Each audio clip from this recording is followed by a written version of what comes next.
Santo, Santo, Santo, Santo, Santong Panginoong Diyos na makapangyarihan. Diyos na makapangyarihan.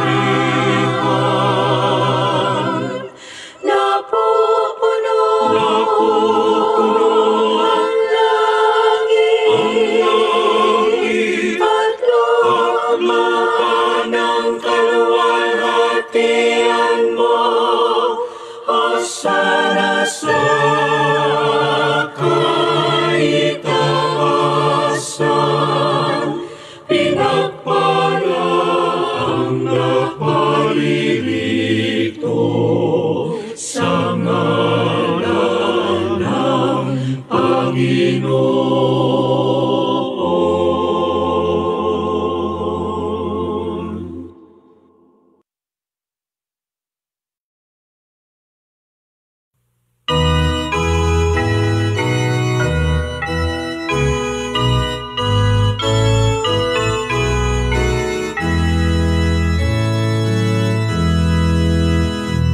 Aking minamahal, iyong kaharian, Iglesia ng binayaran, dugo mong marangal. Ang tunay kong nasay, makitang marangal,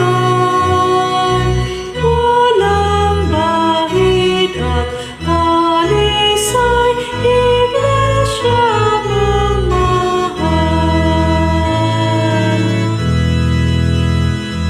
Ang aking dalangin,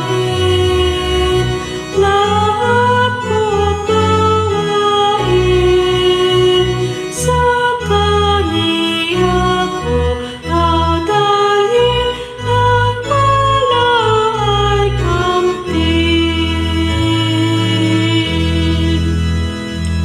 Ang kaluwalhati ay kanyang ibibigay sa sinumang magtagumpay at sana'y taligtan.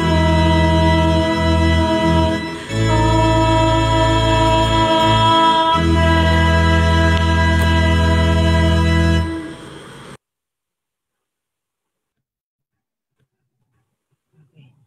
Okay.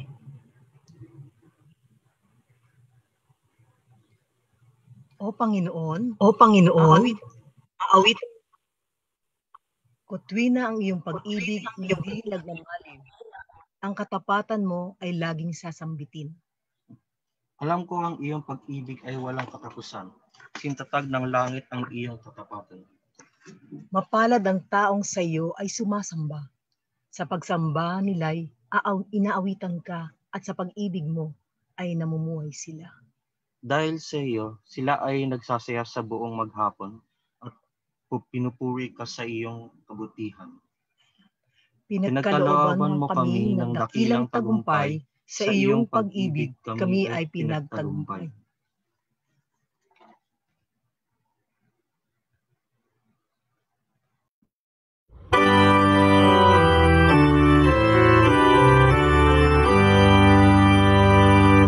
Puri sa Diyos ng biyaya at sa lahat niyang nilikha.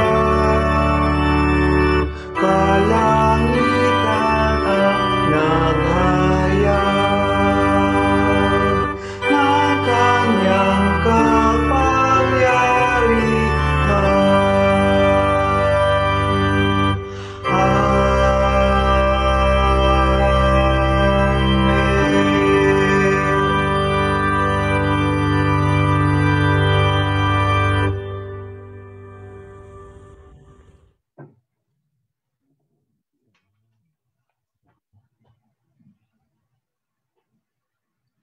Manalangin tayo.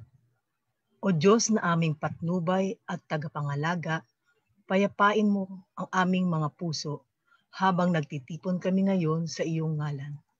Pagkalooban mo kami ng iyong biyaya na sumamba sa Espiritu at katotohanan para sa kaaliwan ng aming mga kaluluwa at pagtataguyod ng bawat mabuting layunin at banal na pagnanais. Tulungan mo kaming isagawa ng maayos ang gawain kung saan kami tinawag at itinalaga, na hindi nawa namin kami malinsad sa pagsasagawa ng mga ito. Kung kaya, sambahin mo kanawa namin na hindi sa aming mga labi, kundi sa salita at sa gawa ng lahat ng sandali ng aming buhay. Sa pamamagitan ni Hesukristo na aming tagapagligtas. Amen.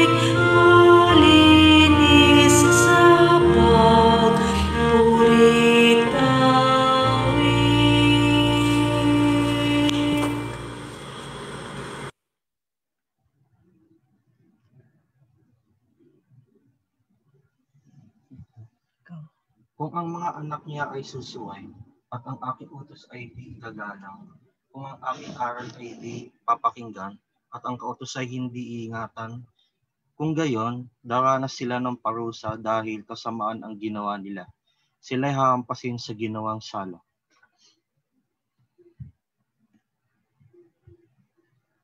Oh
Nababatid ko na ang kagandahang loob at pag-ibig ng Panginoon ay sa ating mga buhay. At ang kanyang bahay ay siyang ating magiging tahanan. Salamat sa Diyos sa kanyang pag-ibig, habag at biyaya. Amen. Amen.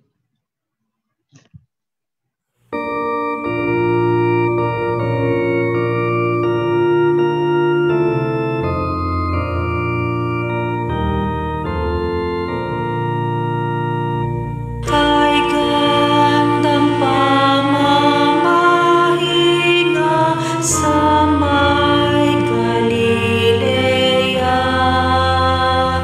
kay Kristong kausapin ka sa payapang walang hanggang lantad na pagsinta.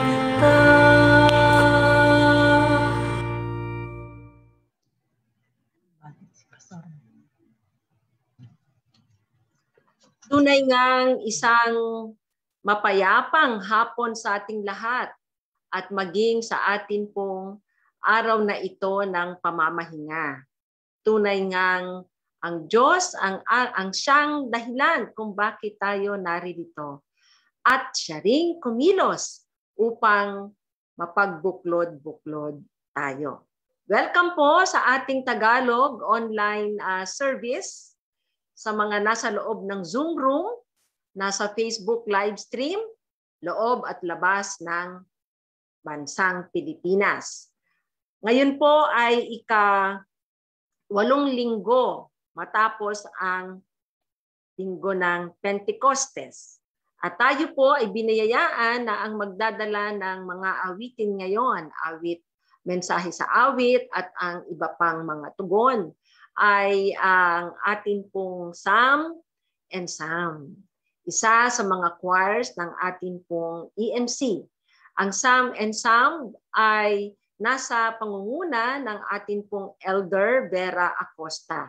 Ito ay nabuo noong mga magtatapos ang dekada 90. Kung hindi ako nagkakamali, mga around 1999. At pinangunahan ng mga young adults ng mga panahong iyon. At nagpapatuloy sila sa pagdadala ng magandang balita sa pamamagitan ng awit. Tayo din po ay nagpapasalamat sa ating patnugot ngayong hapon, ang mag-inang Christy, kapatid na Christy at ang kanyang anak na si Carl Padillo. Ang atin pong kapatid na Christy ay miyembro ng atin pong Crusaders Choir. At siya rin ay kaanib o kasama sa Board of CE. At ang kapatid na Carl naman ay nasa PCU, nagtatrabaho. Salamat po sa inyo sa pangunguna bilang patnugot sa atin pong pananambahan ngayon.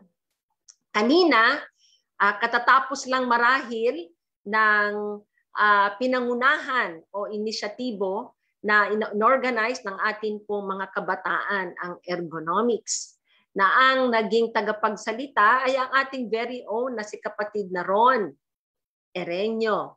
Talaga namang natikman natin ang kanyang pagiging PT o physical therapist. Ang kanya pong topic na ergonomics ay isang agham ng pagdidisenyo ng maayos na work environment. May kinalaman sa physical na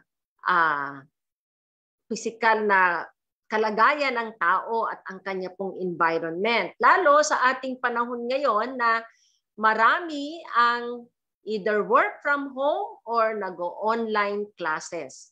Kung ang iba sa inyo rito ay dumalo kanina, ay napakagandang tips ang binigay ng kapatid na Ron sa pangangalaga ng sarili. Lalo na kapag nasa tapat na tayo ng laptop o ng computer, anumang screen yan. Salamat sa atin pong kapatid na Ron. Ito po ay bahagi ng paghahanda para sa atin pong nalalapit na ika-114 na taong pagkakatatag ng ating pong EMC, Iglesyang EMC. Ito'y sa October. So every month, kada buwan ay meron pong ihahatid sa ating pagtuturo o anumang gawain ang ating pong mga kabataan. Salamat sa inyo sa ating youth ministry sa pangunguna rin ng kapatid na Shaira Cometa. Ang ating pong midweek ay nagpapatuloy tuwing Miyerkules. Yan ay sama-samang pananalangin, pagpupuri sa Diyos sa pakikinig sa mga patotoo. Noong nakaraang Miyerkules, narinig natin ang patotoo ng ating ding kapatid na Philip Vizcara at ng ating pong kapatid na Nessie de la Cruz. Kung kayo po ay nagnanais na magbahagi ng inyong testimony, makipag-ugnayan lamang po kayo sa amin, sa ministerial team at atin niyang i-schedule. Recorded testimony. At ang atin pong in-focus ay at intercessor na nasa Ellen Buder ay nagpapatuloy. Salamat sa ating pong kapatid na Tex Abante sa linggo-linggong paghahatid ng ating pong intercessor. At ngayon namang buwang ito ay ang ating pong ating Pastor Bobby Alguso. Ang sinisigurong meron tayong mababasang devotional article. Yan ang in-focus tuwing araw ng linggo. Mga kapatid, ang atin pong Ellenwood Christian School enrollment ay nagpapatuloy at in-extend po nila ang opening ng classes sa August 2. At last week ng July na ang naunang in-announce na parent orientation. Ito ay para mabigyan pa ng mahaba-habang panahon ang atin pong mga magulang para sa pag-enroll ng kanilang mga anak. Ang DepEd ay diniklara na September ang opening. Pero tayo po sa ECS ay August 2. Sama-sama nating ipanalangin, lagi natin ipanalangin ng ECS na nawa ay hindi maapektuhan, hindi lang ECS kung hindi lahat ng atin pong church-owned schools na magpatuloy sa paghahatid o bibigay ng formal education sa atin pong mga bata at online modality pa rin tayo. Tayo po ay nakikigalak sa ECS dahil ilang estudyante nila, ilang graduates nila kamakailan ay nakapasa sa Manila Science High School. Tayo ay nakikigalak din sa ating mga elders. Ang atin pong Elder Ruth Fuentes sa kanyang promotion bilang Regional Director. Official na po siyang nagsimula. Pero isa sa mga araw na to ay physical na siyang maglalakbay sa Region 9 kung saan man siya mag-o-office. No? Si Elder Ruth Fuentes, salamat sa Diyos. At narito rin si Elder Beth Roberto. Tayo ay nakikigalak at nagpapasalamat sa Panginoon na natapos na po niya at gumraduate na siya sa kanyang doctoral degree sa education. Sama natin sa panalangin ang mga elders natin ito, mga educators na nawa ay tunay ngang maging daluyan ng pagpapala ng ating Panginoon. At lalo na sa ministeryo ng pagtuturo. Patuloy nating ipanalangin ang mga sinasagawang misyon ng ating pong iglesia.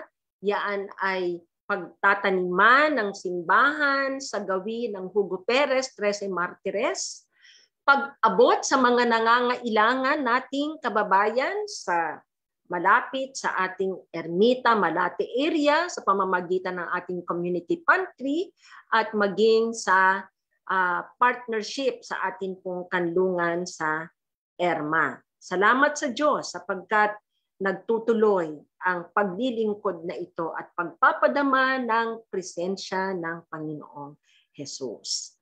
At sa atin pong Mga kapatid na nagdiwang ng kanilang kaarawan, ang atin pong mainit na pagbati.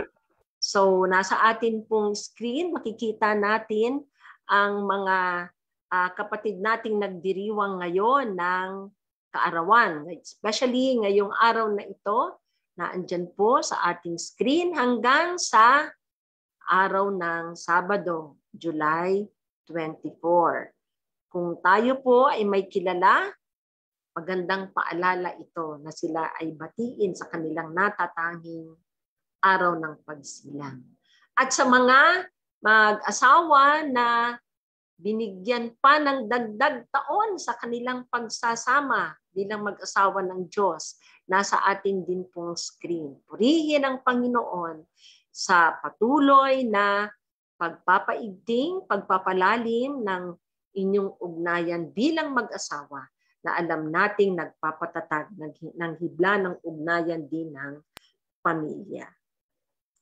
Atin pong patuloy na isama sa panalangin ang mga kapatid natin na ang mga pangalan ay nasa atin pong Ellen Wooder. Nais ko lang bigyang diin ang isang sanggol, bagong panganak na sanggol ni na kapatid na Garrett at Carla Besina na ang pangalan ay si Baby Enzo. At syempre, ang ating pong bata rin na si Zoe Garcia. At ang ating kapatid na si Toto or Leo Toto Sarate, maging si Elder Sunny Ellsworth, si Trusty Rodin Lopez at si kapatid na Lisa Ramos. Ilan lamang sila, mga kapatid. Alalahanin natin sila sa panalangin. At muli sa ating lahat, maraming salamat sa inyong tapat na pagiging katiwala ng yaman ng ating Panginoon. Sa pagiging tapat ninyo sa pagbabalik ng laang para sa Panginoon. Sa mga nagdi-deposit, paalala po muli, mangyaring padalhan kami ng screenshot ng inyo pong deposit slip o transaction slip para matulungan natin ang ating finance staff sa pag-identify ng mga pumapasok po sa ating bank account. Ang atin pong Pastor Kaloy ay kasalukuyan marahil pabalik na. Pabalik na mula sa pagmimisyon sa gawin ng bayan ng Zambales. Siya po ay bahagi ng isang mission group na nangangalaga sa mga katutubong ay taroon at meron silang tinalagang ilang simbahan para sa kanila. Purihin ng Diyos at tayo po ay patuloy na sama-samang sumamba sa Kanya at dumulog sa trono ng tayo po manalangin. O Diyos na siyang aming pastol at nagpadarama sa amin ng isang kapayapaang mapagbuklod. Marami pong salamat muli sa pagkakataong ito ng pagsamba. Maraming salamat sa kapahingahang kaloob mo sa tuwing araw ng linggo. Kung kami man ay balisa, bagabag, ikaw ang aming tagapagpanatag. Kung kami man, O Diyos, ay nalulungkot, ikaw ang nagbibigay sa amin ng kaaliwan. Maraming salamat sapagkat bilang isang iglesia, sa gitna ng pandemyang ito, ay kumikilos ka upang mapanatili ang pagkakaisa namin bilang isang pamayanan ng mananampalataya. Magkakahiwa-hiwalay man kami, ngunit nananalig kami na sa kilos ng iyong banal na Espiritu, dama namin ang pagiging bahagi ng iyong iisang katawan. Salamat na sa ganitong pagkakataon ay naipahahayag namin, Panginoon, ang pakikiisa namin sa mga kapatid naming dumaraan sa karamdaman. Pakinggan mo, O Diyos, ang panaghoy ng mga kapatid namin ito, maging ang mga bata sa amin pong kalagitnaan na may karamdaman, ang bata o ang baby, bagong panganak pa lamang na si Enzo, anak ni Nagaret at Carla Besina. Tulungan mo, O Diyos, ang batang ito na makaahon mula sa kanyang pinagdaraan ng karamdaman. At bigyan mo rin ng kapayapaan ang kanyang mga magulang. Kami rin ay naalala rin namin ang aming kapatid na Elder Sunny Ellsworth, maging ang kapatid na Toto Sarate, at ang amin pong trustee Rodine Lopez. Salamat, Panginoon, na kahit man lamang na sa pagtatala ng kanilang pangalan sa Ellen Wooder o maging yaong hindi namin na ilalagay. Ngunit ang ngayon ay nananambahan, ay nalalaman ang mga kapatirang ito na may karamdaman. Panginoon, ikaw ang kanilang maging dakilang manggagamot. Kami mang lahat ay nakaharap sa banta. Anumang sandali ay dadapuan din kami ng karamdaman dahil kami ay pawang mga nilalang lamang, O Diyos. Sa pandemyang aming nakakaharap, iba't ibang variants ang lumalabas ng COVID-19 na virus. Ang mga ibang bansa, kamakailan ay ang India na talagang maraming namatay, ngayon ay lumalapit na sa Indonesia at maging sa Australia at sa iba pang dako ng mundo. Hindi lamang Delta variant, kung hindi iba't ibang variant. Hanggat hindi nasasawata ang pagkalat ng virus na ito, tunay nga na may lalabas ng mga variants. Kaya naman, Panginoon, dalangin namin na patatagin mo ang aming buhay pananampalataya. Ito lamang ang makapagsasangga sa amin ang biyayang kaligtasan mo, O Diyos, mula sa ganitong banta ng virus. Tulungan mo kami at ikaw ang patuloy na kumilos sa mga scientists, sa mga pharmaceutical companies, sa mga mayayamang bansa na may mga resources, na nawa ang bakuna nga ay maipamahagi sa lahat. At kung ito man ay nasa amin ng dako, O Diyos, tanggapin namin ito bilang iyong kaloob. At sa diwa ng pananampalataya, wala naman talagang garantiya kahit na anong gamot ang paglaban sa virus na ito. Subalit, sa pananampalataya, pananalig sa iyo at positibong pananaw, alam namin na ito ay magpapalakas ng aming pong kalusugan. Maraming salamat, Panginoon, sa mga elders namin na umuusad sa kanilang career bilang mga educators. Salamat sa iyong pagpopromote sa amin pong Elder Ruth Fuentes na nagsimula na bilang OIC Regional Director sa Region 9. Malaking tungkulin ito, Panginoon. Alam namin na ito'y kaloob mo at kasama ng kaloob ay ang pangako mong pag-iingat at pagbibigay ng ibayo pang karunungan sa Kanya. Ganon din sa amin pong Elder Beth Roberto. Salamat sa kapakumbabaan na pinamamalas ng mga anak mong ito. Dalangin namin na sa kanilang pag-angat, sa kanilang educational career ay mas lalong bumababa, O Diyos, ang kanilang diwa sa pagsamba at paglilingkod sa iyo. Salamat sa at amin pong ministeryo ng musika, ng koro. Isa na rito ay ang Psalm and Psalm. Salamat sa nagpapatuloy nilang ministeryo, Panginoon, ng pagdadala ng kaaliwan, ng mensahe ukol sa kaligtasan sa pamamagitan ng awit. Salamat na sa kanilang pangunguna ngayon at pakikipagdiwang sa kanilang mahigit 20 taong anibersaryo ay naandoon ang kanilang pagtatalaga, Panginoon, na magbigay papuri at parangal sa iyo. Mas lalo, O Diyos, silang umaawit, mas lalo mong itago sila sa iyong likuran upang ang kaluwalhatian mo ang siyang magningning.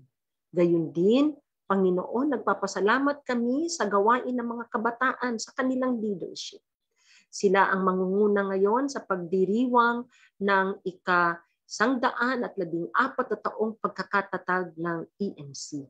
Bigyan mo pa sila, Panginoon, ng pagkakaisa bilang mga kabataan, karunungan, creativity, Panginoon, upang sa paglapit ng pagdiriwang ng anibersaryo ng EMC, sama-sama kaming magpuri sa iyo at makahulugan ng ipagdiwang ito. O Diyos, kahabagan mo kami bilang isang bansa. Mas lumalapit ang takdang panahon ng pagfa-file ng candidacy sa nalalapit na national election sa susunod na taon. Mas kung ano-anong mga balita ang kumakalat at tensyon pa rin sa mga politiko. O Panginoon, ikaw ang aming maging kapayapaan. Ikaw ang nagluluklok sa mga hari sa trono at ikaw rin ang nag-aalis sa kanila. Bigyan mo kami ng karunungan upang ngayon pa lamang maging malimi kami at matalino sa pagpili ng iyo pong magiging mga pastol ng bayan. Mga pastol na ang iyong adhikain at ang puso nila ay nakaayon sa iyo pong puso. Salamat sapagkat pinakikinggan mo ang aming mga dalangin bilang isang iglesia at maging ang aming mga personal na panalangin, O Diyos. Dinggin mo ang amin pong panalangin sa pangalan ni Kristo Jesus. Amen.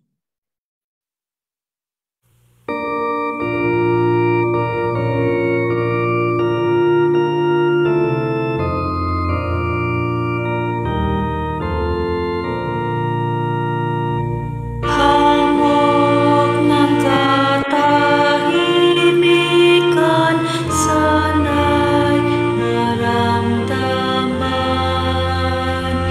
Hirap sa aming hiwalay at mahayag sa aming buhay ang kapayapaan. Ayan.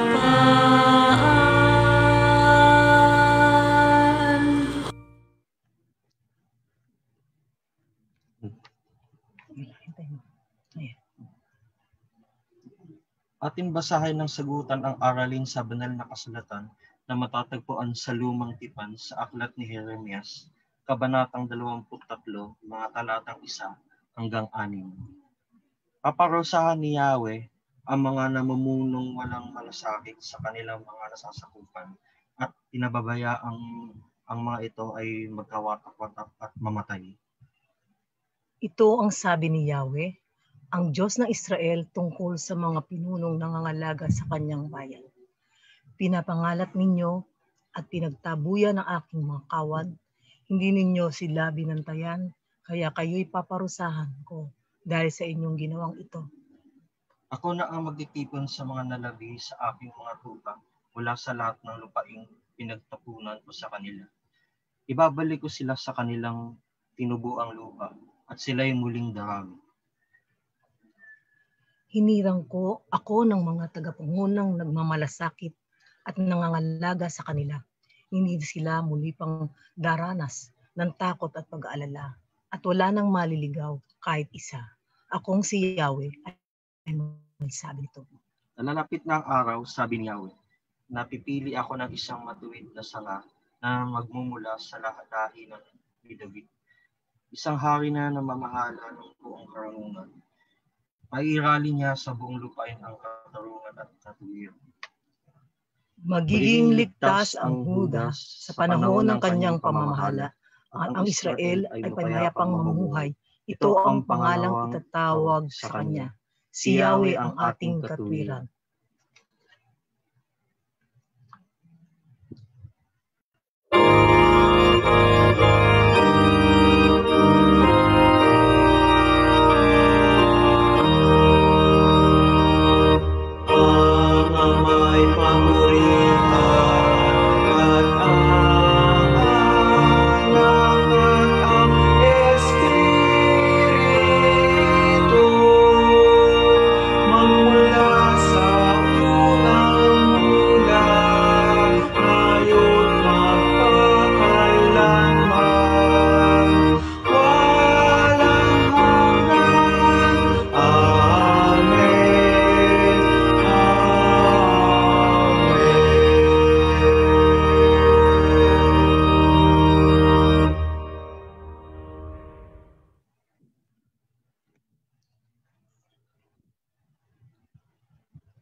pagbasa mula sa Bagong Tipan, ating matatagpuan sa liham ni San Pablo sa mga taga-Efeso, Kabanatang 2, mga talatang 11 hanggang 22.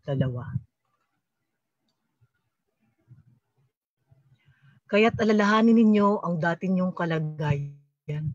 Kayo'y ipinanganganak na mga hentil at dituli, ang tawag sa inyo ng mga Hudyo. Ang mga Hudyo naman ay tinatawag na mga tuli dahil sa ginagawa sa kanilang katawan. Noong panahong iyon, hiwalay kayo kay Kristo, hindi kabilang sa bayang Israel, at hindi saklaw ng tipan na nababatay sa mga pangako ng Diyos. Nooy nabubuhay kayo sa mundo ng walang pag-asa at walang Diyos.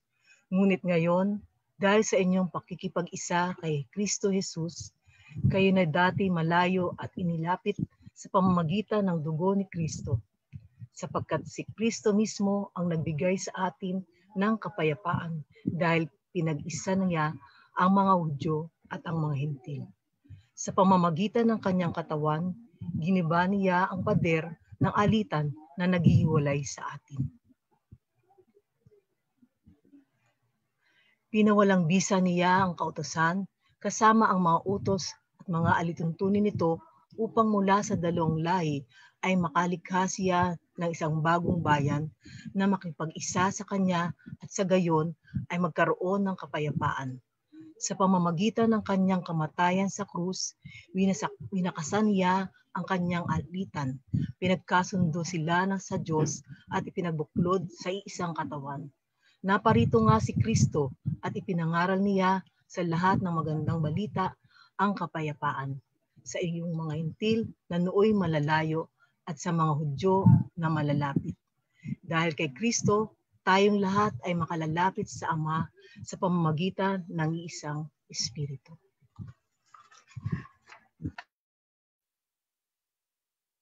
Hindi na kayo mga dayuhan o taga-ibang bansa, kundi ang mga kababayan na mga hinirang ng Diyos at kabilang sa kanyang sambayan.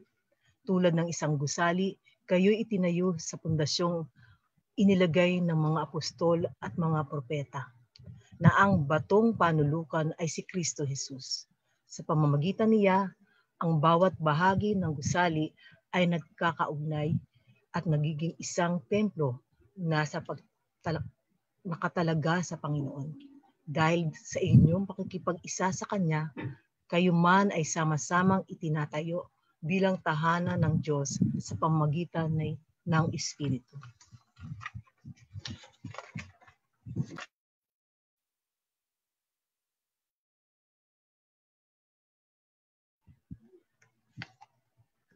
Tayo'y pinagpapala ng ating Diyos sa pagkabasa ng kanyang salita. Ating ngayong pakinggan ang mensahe sa awit mula sa Psalm Ensemble na kasunod ay ang kapahayagan ng salita mula kay Pastor Halen.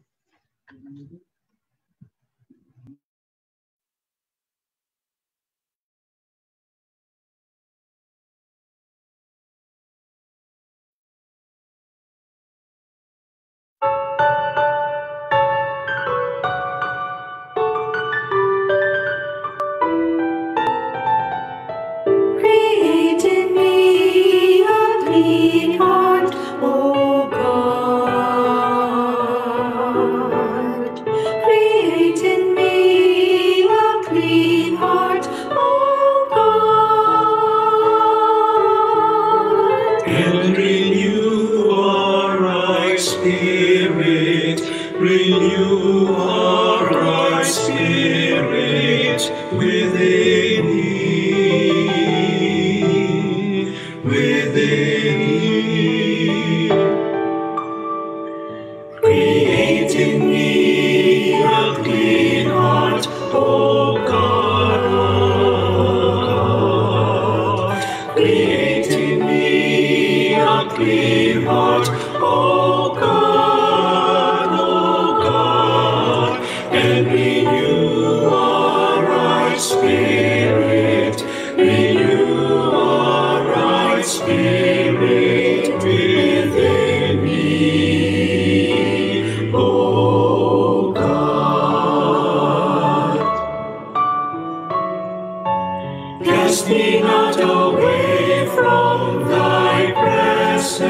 us, O Lord, and take not thy Holy Spirit from me. Restore unto me the joy of thy salvation, and uphold me with thy Spirit, O Lord.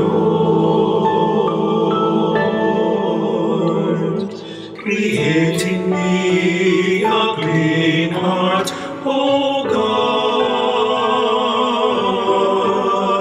Create in me a clean heart, O God, And renew a right spirit, renew a right spirit within me, O God. Create in me a clean heart.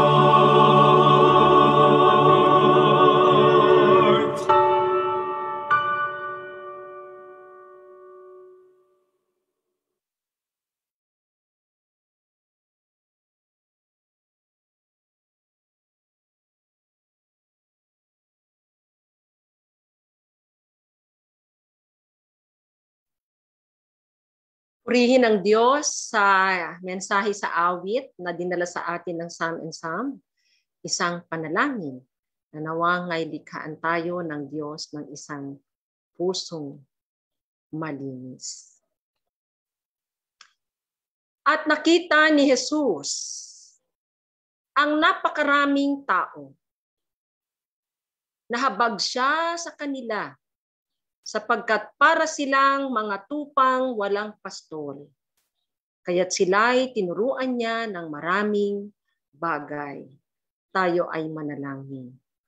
Turuan mo rin kami ngayon ng maraming bagay mula sa iyong salita, O Diyos. Amen. Sa gitna ng nararanasan ng mga tao na pamamahala sa kanilang bayan ng mga Romano, maging ng mga namumunong Hudyo, ang konsepto ng isang mabuting pastol ay parang isa lamang pangarap. At nasa kanilang guni-guni lamang. Pagdanak ng dugo ay isa ng naging karaniwang kaganapan noong panahong namuhay si Jesus sa lupa. Mismong ang kanyang pagsilang ay balot sa patayan. Isipin na lamang ng mga walang kamalay-malay ng mga batang lalaki, edad 2 taon pababa ay iniutos ipapatay ng mismong haring si Herodes. Kanya-kanyang pagsalba sa buhay. Ang inaasahang pastol ng bayan, ang hari ay hindi nangalaga sa mga tao. Pawang ang sariling interes lang niya ang kanyang inuna upang mapalakas panglalo ang kanyang kapangyarihan. Naganap nga ang propesiya o babala sa Israel noong panahon ni Samuel ukol sa maaaring kahinatnan nila sa haring ninais nilang manguna sa kanila tulad ng ibang bansa. Ito propesiya, kukunin niya ang mga anak ninyong lalaki upang gawing kanyang mga kawal. Ang inyong mga anak na babae naman ay gagawin niyang manggagawa ng pabango, mga tagapagluto at tagagawa ng tinapay. Kukunin din niya ang pinakamagaganda ninyong bukirin, ubasan, taniman ng olibo at ibibigay sa kanyang mga opisyal. Kukunin din niya ang 10 bahagi ng inyong ani sa bukid at ubasan para ibigay sa kanyang mga pinuno at mga opisyal sa palasyo. Kukunin niya pati ang inyong mga alila, babae at lalaki, ang pinakamagaganda ninyong baka, kabayo at asno upang magtrabaho para sa kanya. Kukunin din ang 10 bahagi ng inyong kawan at kayo'y gagawin niyang alipin. Ang inaasahang siyang mangangalaga sa mga taong nasasakupan at pagginhawain ang kanilang buhay ang siya na pinagsilbihan ng mga tao. O di ba parang Queen Anne, larawan ng Queen Anne. Maging sa kahariang Israel at Huda, ang mga haring naluklok sa posisyon ay naging mapang-abuso. Sinasabing mabuti-buti pa raw ng konti ang kahariang Huda dahil kahit papaano ay may mga 8 naging mabubuting hari ito. Pero nakakitaan pa rin ng kahinaan. At lalo ang mga nahuhuling hari ng Huda. Pawang pagpapahirap ang naranasan ng mga tao hanggang sa tuluyan na ngang mahulog sa mga mananakop ang bayan ng Diyos. Itinapon bilang mga bihag sa Babylonia. Iba't ibang karanasan ng kalupitan ang natikman ng bawat salin lahi hanggang sa pagsilang ng Mesyas na si Jesus. Sa kasaysayan ng sibilisasyon, kalunos-lunos ang buhay ng malaking porsyento ng tao. Makikita natin ang sa ilang mga classic films tulad ng Gladiator, Ben-Hur, at ito ay setting noong panahon ni Jesus. Walang halaga ang buhay ng tao. Ginawa pang sports object ng mga nanunungkulan sa pangunguna ng hari o emperor. Ang puso ni Jesus ay tunay ngang nabagbag para sa mga tao. Nasunod ng sunod saan man siya pumaroon. Wala silang makuhang private moments ng kanyang mga alagad upang mag-usap, maging ng panahon para sa sarili niya. Subalit ang puso niya ay tunay ngang nahabag para sa kanila. At ano ang ginamit niyang paglalarawan? Para silang mga tupang walang pastol. Ang larawan ng pagpapastol ay laganap sa Biblia dahil din ito ang pangunahing kinabubuhay ng mga Israelita mula pa sa kanilang mga ninunong Abraham, Isaac at Jacob. Kaya ito rin ang ginamit na paglalarawan ng Diyos sa pangangalagang ginagawa niya sa kanyang hinirang na bayan. Sa mga propetang Jeremias at Ezekiel, ito ay ginamit nila upang ilantad ang mga ginagawang kasamaan ng mga itinalagang pastol ng mga tao. Pinapangalat ninyo at pinagtabuyan ang aking kawan. Hindi ninyo sila binantayan. Pahayag ni Jeremias. At sa Ezekiel naman, ang mga pinuno ng Israel ay nagtiwala sa kanilang lakas at walang awang pumapatay. Parang liyong umuungal habang nilalapa ang kanyang biktima. Nananamsam ng mga kayamanan at maraming babae ang nabalo dahil sa kanila. Ang mga utos ko'y nilabag ng kanilang mga pari. Winawalang halaga nila ang mga bagay na itinilaga para sa akin. Hindi na rin nila itinuro kung alin ang malinis at kung alin ang marumi. Winalang halaga nila ang araw ng pamamahinga. Dahil dito, hindi na rin nila ako iginagalang. Ang mga pinuno nila ay parang hayok na asong gubat kung lumapa ng kanilang biktima. Sila'y walang awang pumapatay upang yumaman. Pinagtatakpan pa ng mga propeta ang ganitong kasamaan. Tulad ng maruming pader na pinipinturahan ng kalburo. Ang mayayaman ay nandadaya at nagnanakaw.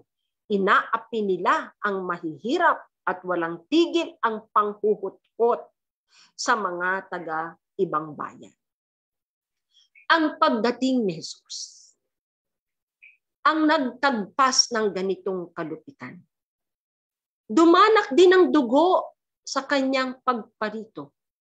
Subalit hindi sa paraang nagkitil ng buhay ng mga tao, kundi ng kanya mismong buhay sa ikalalaya at ikaliligtas ng mga tupang nagkalat at nilalapa ng mismong mga namumunong itinuturing na pastol. Siyang ipinangakong tagapangunang magmamalasakit at mangangalaga sa kanila, ayon sa ipinahayag ng propetang si Jeremias. Ang sugo ng Diyos, nagagampan ng pagiging mabuting pastol at tagapanguna. Ang magsasagawa ng ipinangako ng Diyos sa ngalan niya na magtitipon sa mga nalabi sa kanyang mga tupa mula sa lahat ng lupaing pinagtapunan niya sa kanila. Ibabalik niya sila sa kanilang tinubuang lupa at sila'y muling darami. Kaya sa sulat ni Pablo sa mga taga-Efeso, na isang iglesyang Kristiyano na binubuo ng mga Hentil at mga Hudyo, bagaman mas nakararami ang mga Hentil, ipinagdiinan dito kung paano kay Kristo Jesus sila ay pinapag-isa. May hidwaan sa pagitan nila na dala rin ng magkaiba nilang kultura at paniniwala. Pangunahing dito ay ang usapin ukol sa pagtutuli. May pagmamababa ang tawagin silang mga Hentil na dituli ng mga Hudyo. At ito namang mga Hudyo ay itinataas ang kanilang pagiging piniling bayan ng Diyos. Ang kaisipang ito, somehow sa mga Hudyo, ang nagpreserba sa kanilang lahi sa pagdaan ng mahabang panahon mula sa kanilang mga ninuno. Kaya may pag-aangking sila lamang ang nasasaklawan ng tipan at hindi ang mga Hentil. Hindi na gayon katakataka kung bakit nagpapatuloy ang karahasan at ang pagpapalakas ng kontrol at kapangyarihan ng mga namumuno dahil sa pagpipili na masakop ang di nila katulad. Magapi ang mga ito at mapatunayang sila ang marapat na maghari. Subalit ang lahat ng ito ay binuwag ni Hesukristo. Bilang prinsipe ng kapayapaan, siya ang naging mabuting pastol kung saan inialay niya ang kanyang buhay para sa kaligtasan ng buong sangkatauhan. Hindi lamang ang mga Hudyo. Sa pagkahabag ni Jesus sa nakita niyang maraming tao, hindi niya ibinukod-bukod ang mga ito ayon sa kung anumang kategorya, kundi nilikom, pinag-isa at niyakap niya. Ayon nga kay Apostol Pablo, sapagkat si Kristo mismo ang nagbigay sa atin ng kapayapaan dahil pinag-isa niya ang mga Hudyo at ang mga Hentil. Sa pamamagitan ng kanyang katawan, giniba niya ang pader ng alita na naghihiwalay sa atin. Pinawalang bisa niya ang kautusan kasama ang mga utos at mga alituntunin nito upang mula sa dalawang lahi ay makalikha siya ng isang bagong bayan na nakipag-isa sa kanya at sa gayon ay magkaroon ng kapayapaan. Sa pamamagitan ng kanyang kamatayan sa krus, binakasan niya ang kanilang alitan.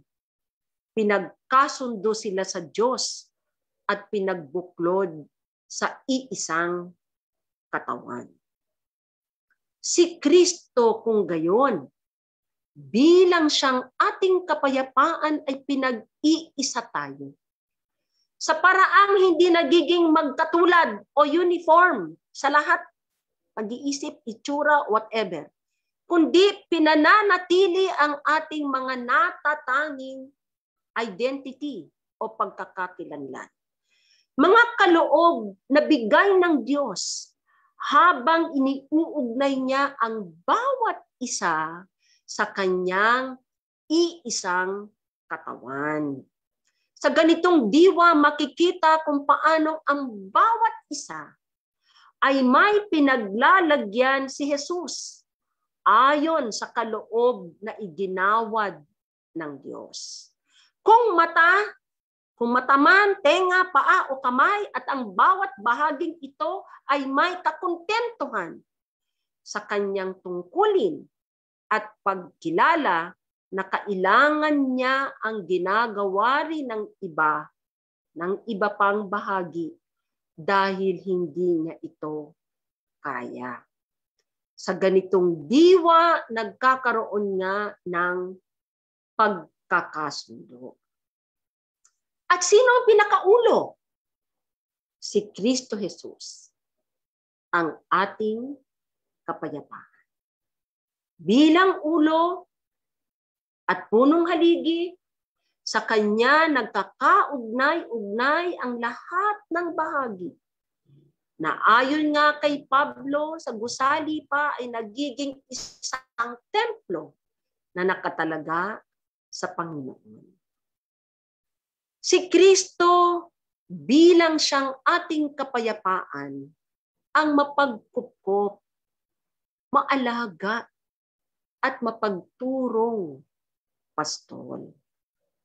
Pansinin na ang habag na kanyang nadama sa mga taong animoy mga tupang walang pastol ay nag-akay sa kanya upang magturo sa kanila ng maraming bagay. Ang pagtuturo ay isang kapahayagan ng kabutihan at kalakihan ng puso sa isang tao.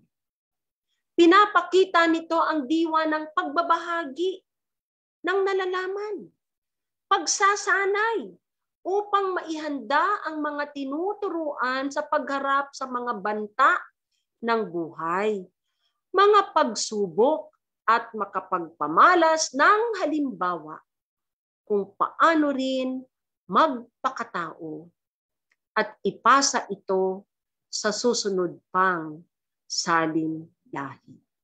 Sa pagtuturo, napapatatag din ang ugnayan dahil mayroong talastasan o exchange, palitan ng kuro-kuro, kaisipan na mas lalong nagiging malinaw sa malayang pagpapahayag ng saloobin.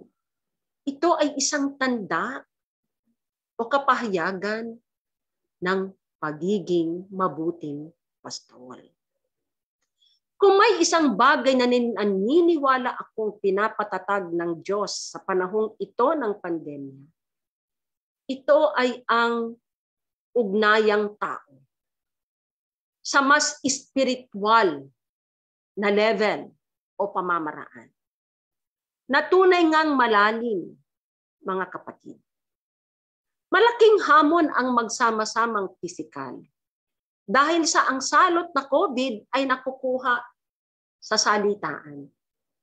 Dahil dito, kailangang mag-social distancing na mahirap gawin dahil nga nasanay tayong laging may kadikit at may kasama.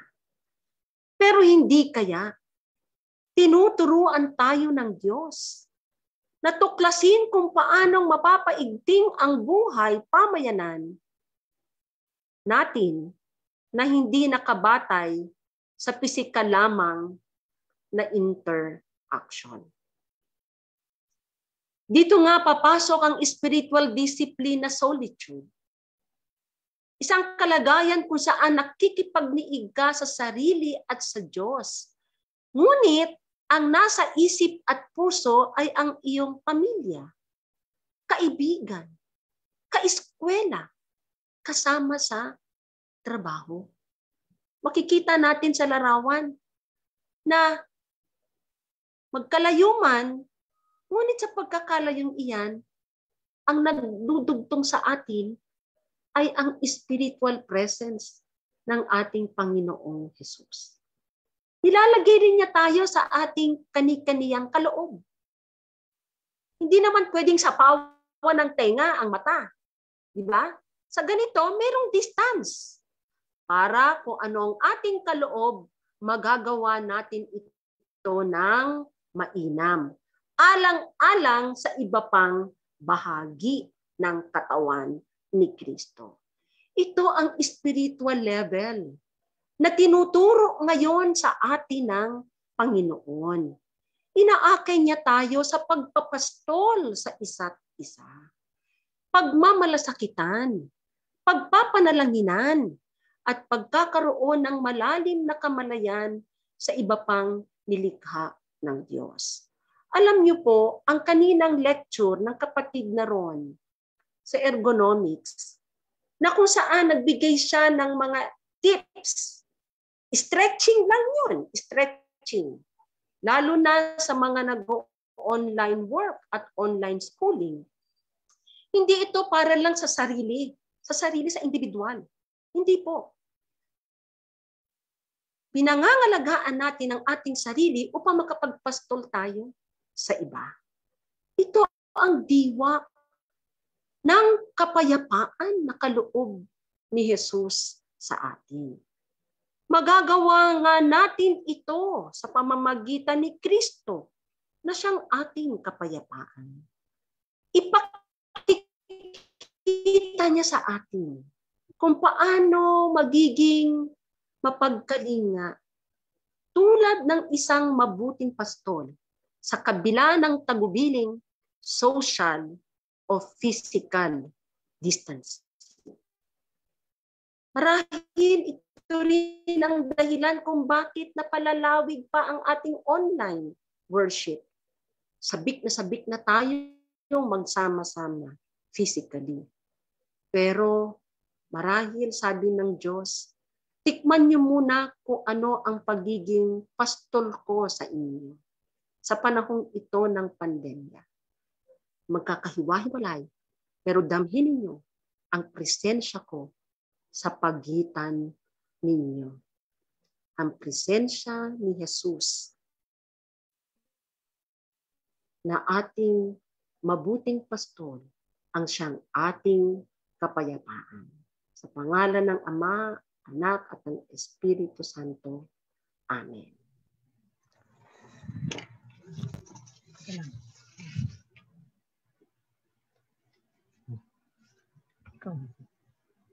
Pinaghahanda mo ako ng salo-salo, kung saan nakikita ako ng mga kaaway ko. Tinatanggap mo ako bilang panauling pandangal at pinupuno ang aking saro hanggang ito'y umapaw. Nagpapatuloy ang Diyos sa pagtugon sa ating mga pangangailangan at madalas na humihigit pa. Bilang pasasalamat ating ilagak ngayon sa Kanya ang ating mga ikapu, pangako at mga kaloob.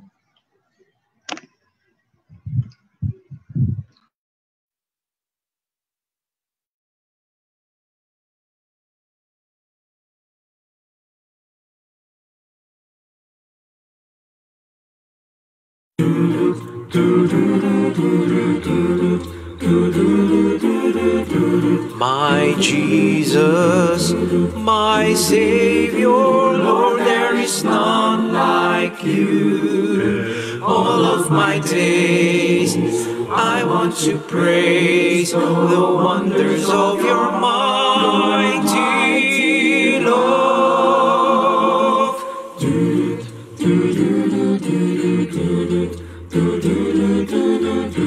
My comfort, my shelter, tower of refuge and strength. Let every breath, all that I am, never cease to worship you. Shout to the Lord, all the earth, let us sing. Oh, power and majesty, praise to the King. Mountains bow down and the seas will roar at the sound of your name. I sing for joy at the work of your hands. Forever I'll love you, forever I'll stand. Nothing compares to the promise I have in you. Shout to the Lord, all the earth, let us sing. Let us sing. Oh, power and majesty, praise to the King. Praise to the King. Mountains bow down and the seas will roar at the sound of your name. I sing for joy at the work of your hands. Forever I love you, forever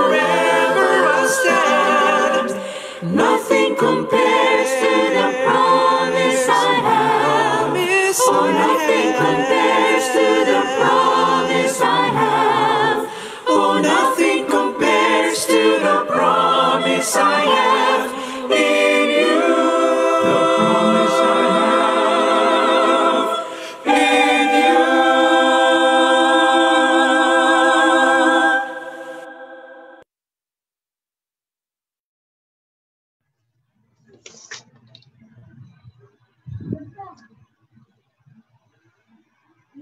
Sambitin natin ng sabay-sabay ang panalangin ng pagtatalaga.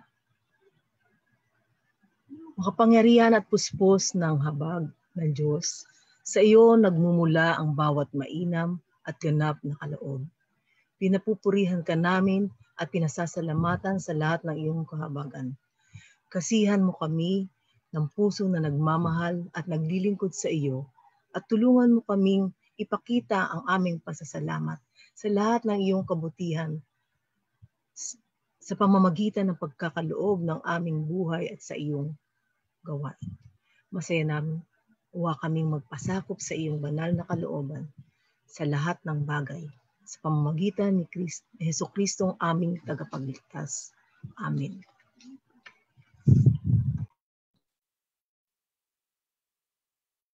Sabay-sabay nating ipahayag ang ating pananampalataya bilang UCCP, 3 artikulo.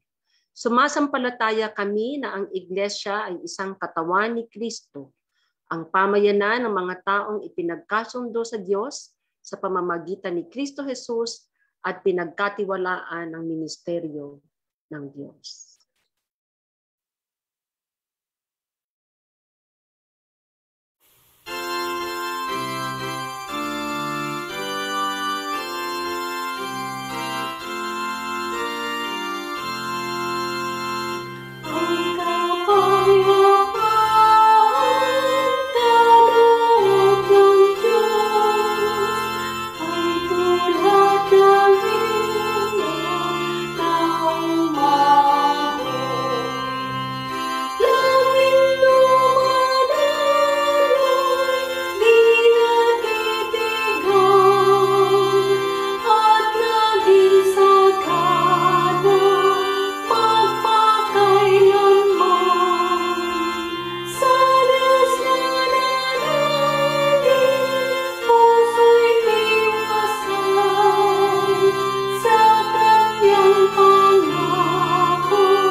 Tayo po ay manalangin. Tunay nga, Panginoon, ikaw ang kapayapaan at siyang aming mabuting pastor.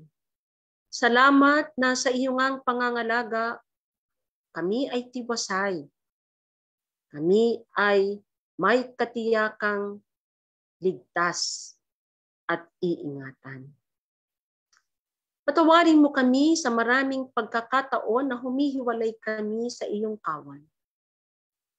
At sa mga sitwasyon na kung saan ay tinatalaga mo rin kaming maging pastol ng pangkat ng aming sambahayan, kung saan mo man kami dinadala. Ninanais mo rin na ang puso ni Jesus bilang pastol ay sumaamin. Subalit, maraming pagkakataon na nagiging malupit din kami. Natatangay kami ng mga pinapakita ng mga nangunguna sa aming panahon, na kung saan ay hindi na rin kami napastol. Kaya ang nangyayari ay nagkakanya-kanya at sinasalba ang sarili. Ngunit salamat na minsan mo pa kaming pinaalalahanan na inako mo na, O Diyos, ang lahat ng hidwaan. Dumanak ang iyong dugo upang matigil na ang ikot ng karahasan sa kasaysayan ng sangkatauhan. Ikaw ang siyang naging ganap na kapayapaang kaloob ng Diyos. Kaya naman, sa amin pong narinig na paalala, akayin mo kami, Panginoon, na laging sa iyo ay sumunod. At hayaan na ang iyong salita ang siya ring aming maging tagapangalaga. Nang sa gayon, ang aming puso ay mahubog sa diwa ni Hesukristo. Sa ganitong aming sitwasyon, maging mapagpasalamat kami na inilalagay mo kami, Panginoon, sa aming kinalalagyan, malayo sa isa't isa. Subalit, hindi nag-iisa, sapagkat ikaw ang siyang tumatayo sa pagitan namin at inuugnay-ugnay mo kami sa iyo upang maging isang ang templo na kung saan ikaw ang punong haligi at ang siyang ulo ng iisang katawan. Akayin mo nga kami, Panginoon, sa kapahayagan ng pagiging mumunting pastol sa sanlibutang ito.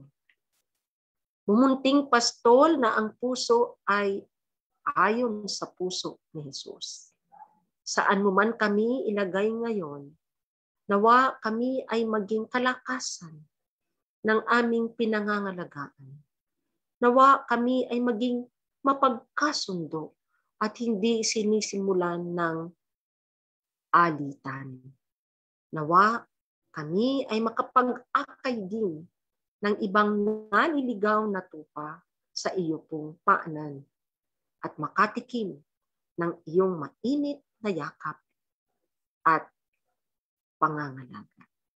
Salamat, Panginoon, sa katiyakan na makapagpapatuloy kami sa lakbaying ito, na kami ay nililikom mo, niyayakap mo, at pinagbubuklod sa iyong iisang katawan. At ngayon, igawad mo, O Diyos, sa amin ang iyo pong bendisyon. Ang pagpapalang kapayapaang kaloob ng Diyos na ipinamalas ni Kristo Jesus at patuloy na pinadarama sa banal na Espiritu ang sumaatin ngayon at magpasawalang hanggan. Amen.